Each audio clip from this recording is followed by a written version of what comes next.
The troll was not especially large, as trolls go, 6 feet and a bit, maybe 7 at most. He had a run-down look about him, like he hadn't washed in a while and had no plans to do so any time soon. He wore a ratty zip-up jumper with the air of a charity shop purchase about it. Had it been only second-hand when he'd bought it, or already third? Its faded navy colour did nothing for his sallow complexion, and the tracksuit bottoms and trainers he wore with it were no better. His bulbous eyes rested a moment upon me, took in my coiffed hair and silk dress, then shifted to my colleague, Jay, who stood nervously unsmiling beside me. I expected an inquiry of some kind, a greeting maybe, or even a challenge, but he said nothing, only stared at us with dull, incurious expectation. I tried to look past him into the enclave, but he'd opened the stone slab of the door only just wide enough to talk to us. Obstructive. Not a good sign. "Morning," I said brightly. And it was a bright morning, mid-April and balmy, sun high in the sky and rosily smiling. Perfect day for a drive into the hills. "We're from the Society for Magickal Heritage," I told him, using my official voice. "We have received word of a pair of unregistered alley cats in these parts. Would you know anything about that?" The troll's answer was to slam the door on us, setting up a fine, booming echo that reverberated along the grassy hillside. "He knows nothing," Jay translated. "They never do."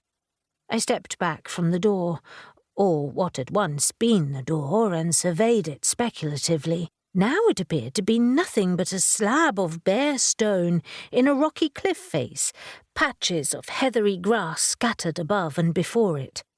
We were deep in the Yorkshire moors, not far from the town of Helmsley, or so Jay informed me.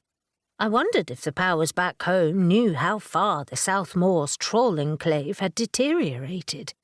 Considering the state of their doorkeeper, the signs were unpromising. "Bess," said Jay, eyeing me. "What are you doing?" "I am wondering if there is another way in." "There won't be another legal way in. You know the rules." I rolled my eyes. Jay was only a few years younger than me, I judged, so he was no wide-eyed intern. But he was fresh from the hidden university. The tutors there spend a lot of time drilling the students in the rules, of which there are many. For example, one does not chatter about magical stuff to those without the vision to see it for themselves.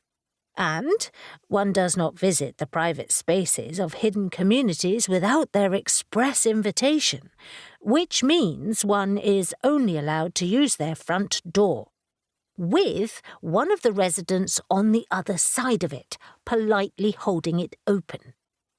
"All very true," I said, "but that's the official policy. In our line of work, it is sometimes necessary to bend the rules a bit." "Aren't there complaints?" I smiled mirthlessly. "They try that, once in a while. It rarely ends well. In this instance, I'm pretty sure these fine folk are illegally holding at least 2 alley cats, and if it's a breeding pair, that's even worse.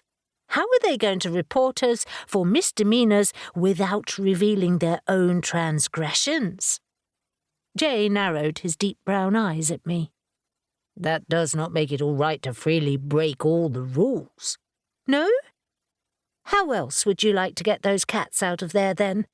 I make it about half an hour before the first one gets eaten." "I'm sure we can come up with eaten." I couldn't help sighing. These fresh graduates, so naive. Why do you think trolls are generally discouraged from keeping alleys? Because alley cats are considered endangered." Jay obviously hadn't thought that one through. "Exactly." "Ah." Jay stopped arguing and joined me in searching for a way in. We proceeded to spend half an hour or so inspecting the hillside for something conveniently resembling a back door, and came up with nothing.